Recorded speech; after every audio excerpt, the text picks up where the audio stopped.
The nurse walked into the big house on a cold winter night. Her shoes made quiet sounds on the shiny floor.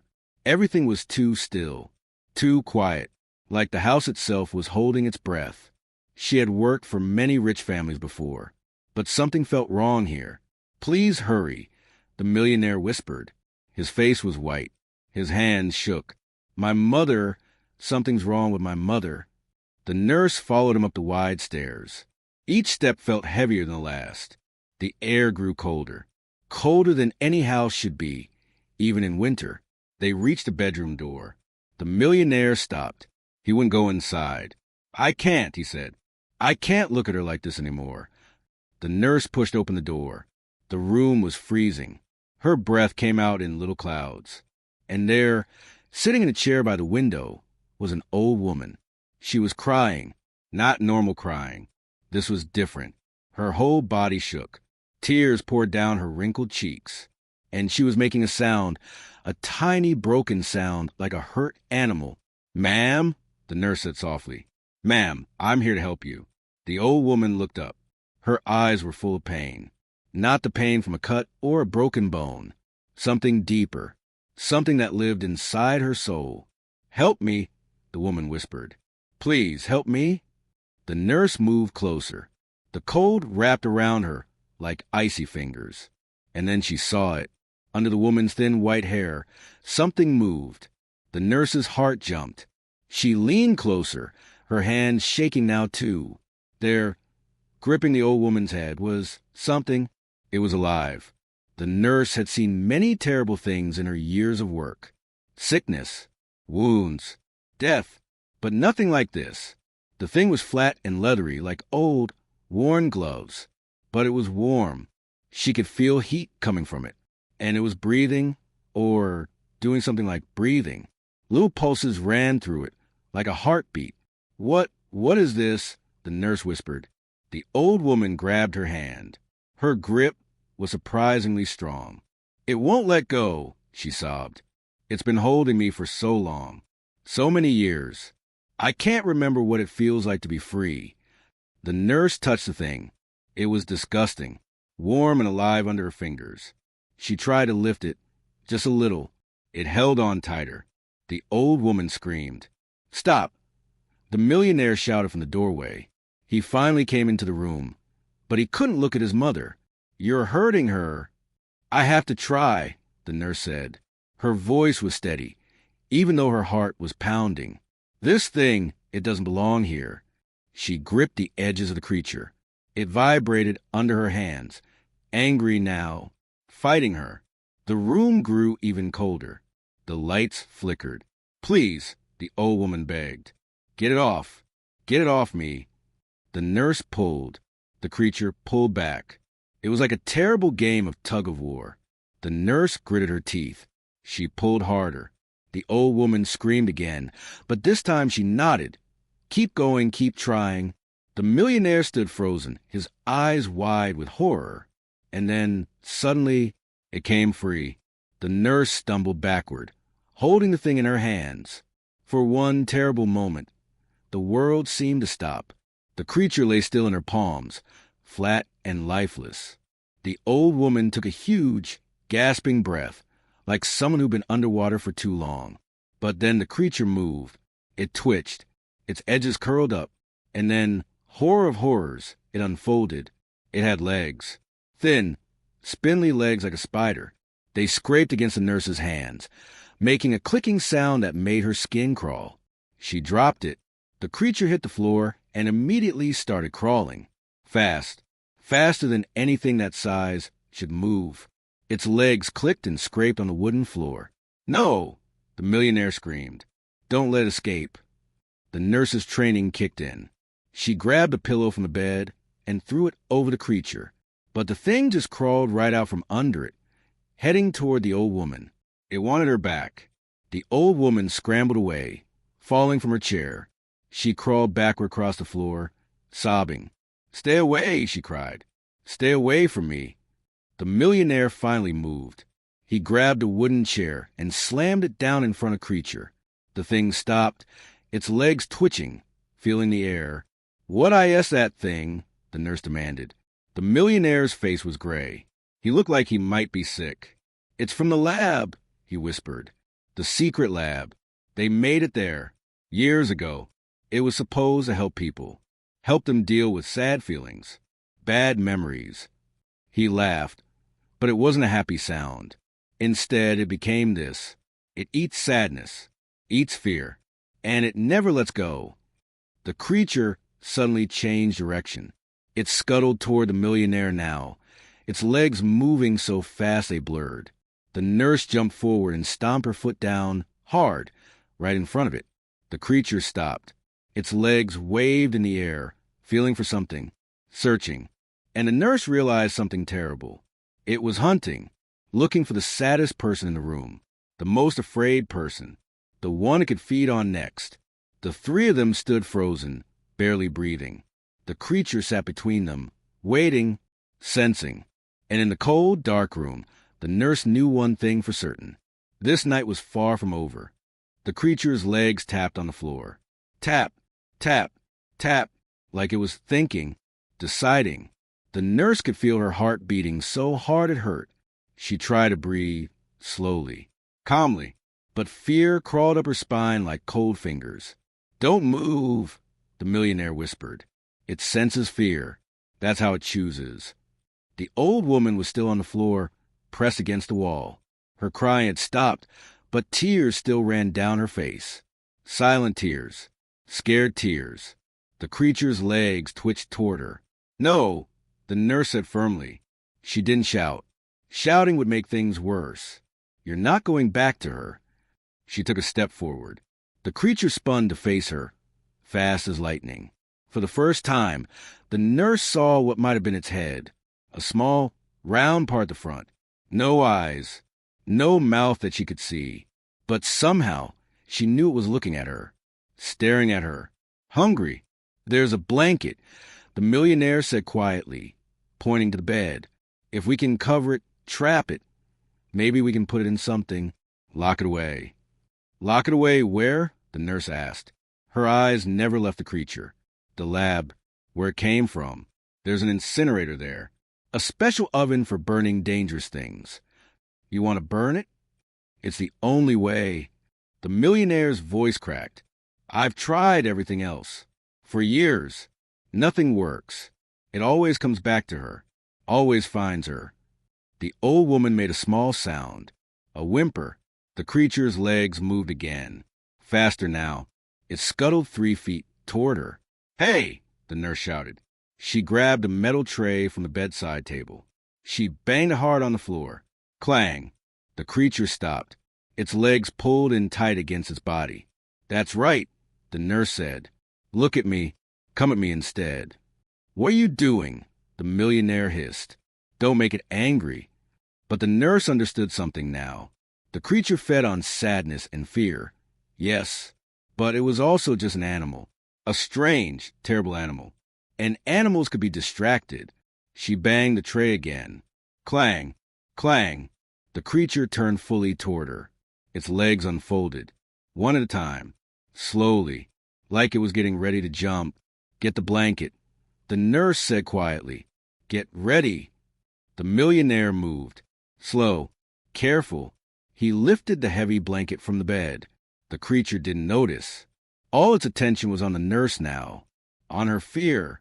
She could feel it pulling at her emotions, try and make her more afraid. It was like invisible hands reaching into her chest, squeezing her heart. She thought of her mother, her kind mother who had died when she was young. She thought of being alone in her apartment every night. She thought of all the patients she couldn't save, all the people who died while she held their hands. The sadness came, deep and real, and the creature knew. It jumped. The nurse swung the metal tray with all her strength. Crack! The tray hit the creature midair. It flew sideways, hit the wall, and fell to the floor with a wet slapping sound. It screeched, a horrible, high sound that hurt the nurse's ears. Not like an animal, not like anything natural. "Now!" she yelled. The millionaire threw the blanket. It landed perfectly, covering the creature completely. Immediately, the blanket started moving, bumping, thrashing. The thing underneath was going crazy, trying to escape. The nurse dropped the tray and threw herself onto the blanket. The millionaire did the same. They pressed down with all their weight under the blanket. The creature fought like something wild. It was stronger than it looked, much stronger. The nurse could feel it pushing up, trying to lift them both. "It's too strong," the millionaire gasped. "No," the nurse said through gritted teeth. "No, it's not." The old woman crawled forward. Her hand was shaking, but her eyes were clear now, determined. "Let me help," she said. "No, mother," the millionaire cried. "Stay back." But the old woman didn't listen. She put her hands on the blanket too, and she pressed down. "You had me for 15 years, she said to the creature. Her voice was quiet but fierce. 15 years of my life. You ate my happiness. You ate my hope. But you can't have any more. No more." Under their hands, the creature's movements got weaker, slower. "Is it dying?" the millionaire asked. "No," the nurse said. She could still feel it moving, still feel its warmth through the blanket. It's waiting, saving its strength. "We need the box," the millionaire said. "The metal box in the kitchen. It has a tight lid, if we can get it in there." "I'll get it," the old woman said. "Mother, I'll get it." She stood up, wobbly but determined. "I'm not helpless. Not anymore." She left the room. Her footsteps echoed down the hallway. Under the blanket, the creature twitched, testing, feeling for weakness. "Don't you dare," the nurse whispered to it. "Don't you dare try." The millionaire looked at her. In the dim light, she could see tears on his face. "Thank you," he said. "No one else would have tried. Everyone else I called, they thought I was crazy. They said parasites don't work like this, that what I was describing was impossible." "Nothing is impossible," the nurse said. "I learned that a long time ago." They heard footsteps running back. The old woman appeared in the doorway, carrying a metal box. It was about the size of a bread box, with a heavy lid and a clasp. "I brought tape, too," she said, holding up a roll of thick silver tape. "To seal it." Smart, the nurse thought. Very smart. "Okay," she said. "We'll do this fast. When I say 3, we lift the blanket and you," she pointed to the millionaire, "you grab it and throw it in the box. Don't think. Don't hesitate. Just do it." "What if I miss?" he asked. "You won't miss," the nurse said. She counted. 1. The creature went very still, like it knew something was about to happen. 2. The nurse's muscles tensed. "Ready?" 3. They lifted the blanket. The creature was coiled tight, its legs tucked under its body. For 1 second, everyone froze. Then it exploded into movement. But the millionaire was faster. His hand shot out and grabbed it. It writhed in his grip, hot and awful. He made a sound of disgust, but didn't let go. He threw it. The creature flew through the air and landed in the metal box with a thunk. The old woman slammed the lid down. Click. The clasp locked. Immediately, the box started shaking, jumping on the floor. Terrible sounds came from inside. Scratching, scraping, that horrible high screech. The nurse grabbed the tape. She wound it around and around the box, sealing every gap, every edge. Her hands moved fast, faster than she'd ever moved before. The box jumped and bucked, but it held. Finally, silence. Not real silence. The nurse could still hear faint scratching inside, but it was trapped. The 3 of them stood there, breathing hard, staring at the box. "Now what?" the old woman asked. The millionaire picked up the box. It was heavy and warm, unnaturally warm. "Now," he said, "we take it back where it came from." He looked at the nurse. "Will you come with me?" I can't do this alone." The nurse looked at the old woman, at her tear-stained face, at the bald patch on her head where the creature had been attached for so many years. The woman nodded. "Go," she said. "End this. Please." The nurse took a deep breath. "Let's go," she said.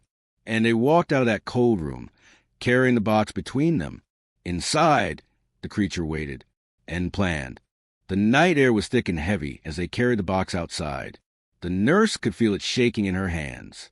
Little tremors, like the creature was shivering, or laughing. "The car is this way," the millionaire said. They walked across the dark lawn.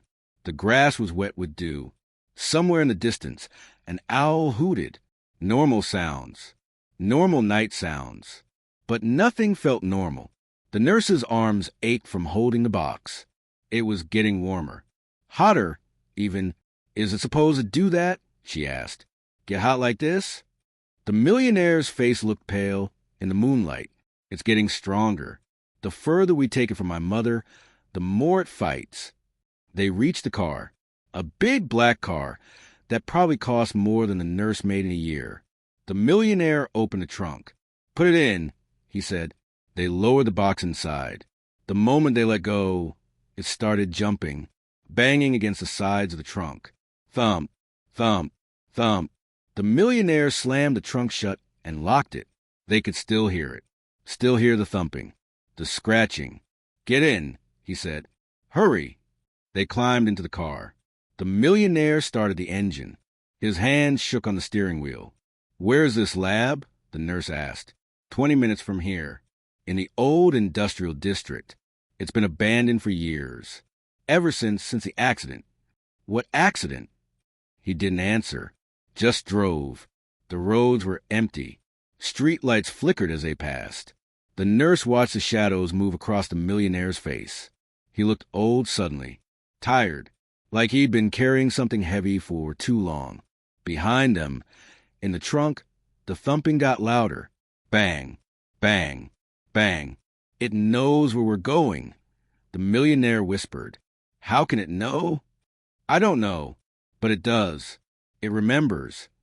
The car's headlights flickered. Once, twice. "That's not the creature," the nurse said.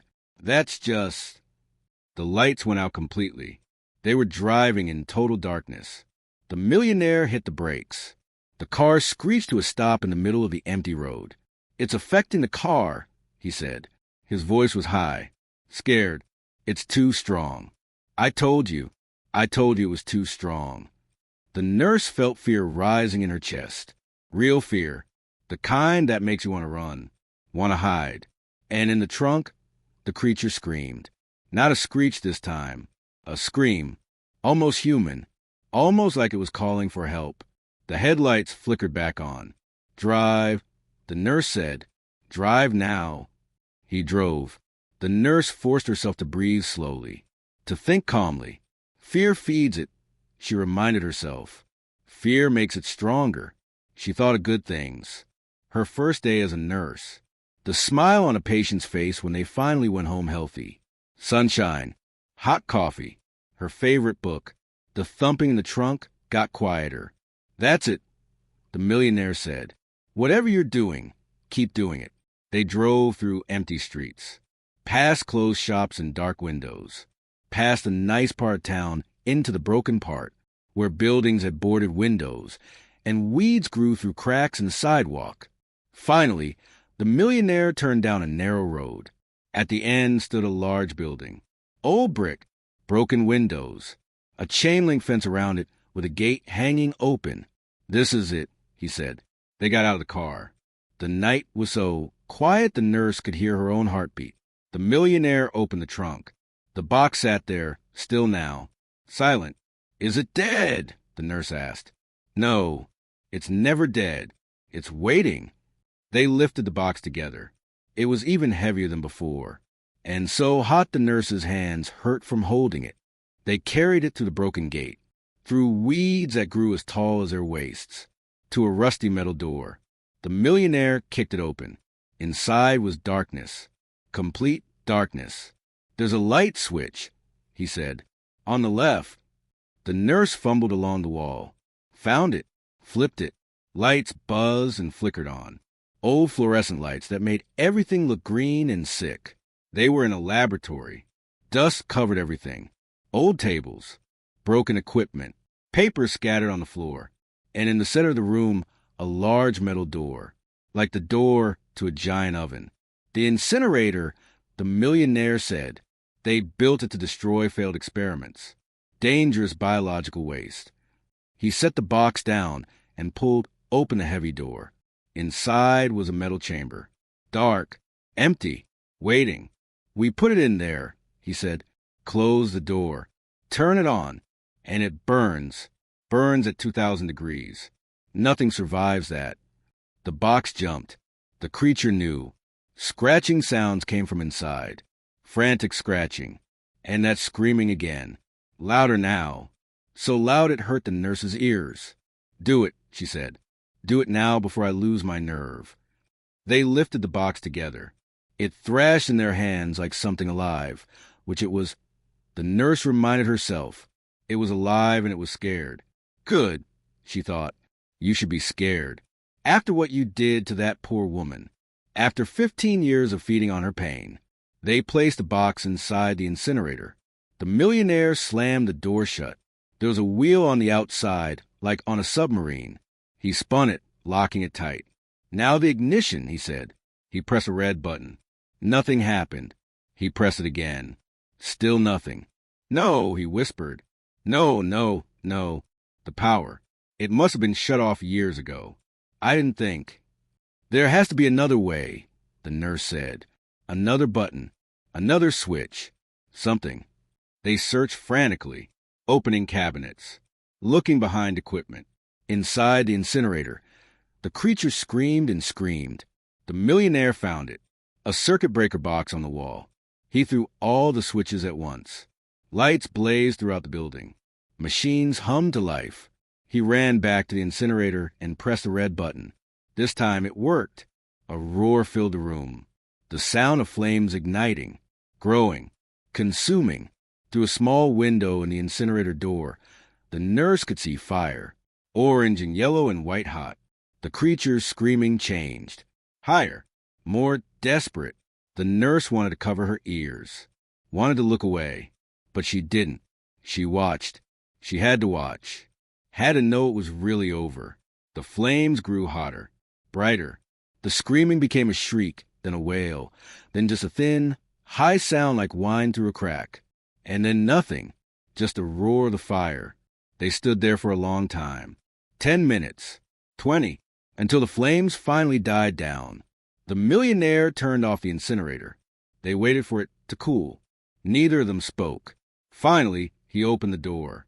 Inside was ash. Gray ash. Nothing else. The creature was gone. The nurse felt tears on her face. She didn't know why she was crying. Relief, maybe, or sadness, or just exhaustion. The millionaire put his hand on her shoulder. "Thank you," he said quietly. "You saved her. You saved my mother." They drove back in silence. The car worked perfectly now. No flickering lights. No strange sounds. When they arrived at the mansion, the old woman was waiting. She stood at the door, her face pressed to the glass. When she saw them, she opened the door and ran out. Actually ran like a young person. She threw her arms around her son, then around the nurse. "It's gone," she said. "I can feel it. It's really gone." She was smiling, really smiling. The nurse realized she'd never seen a woman smile before.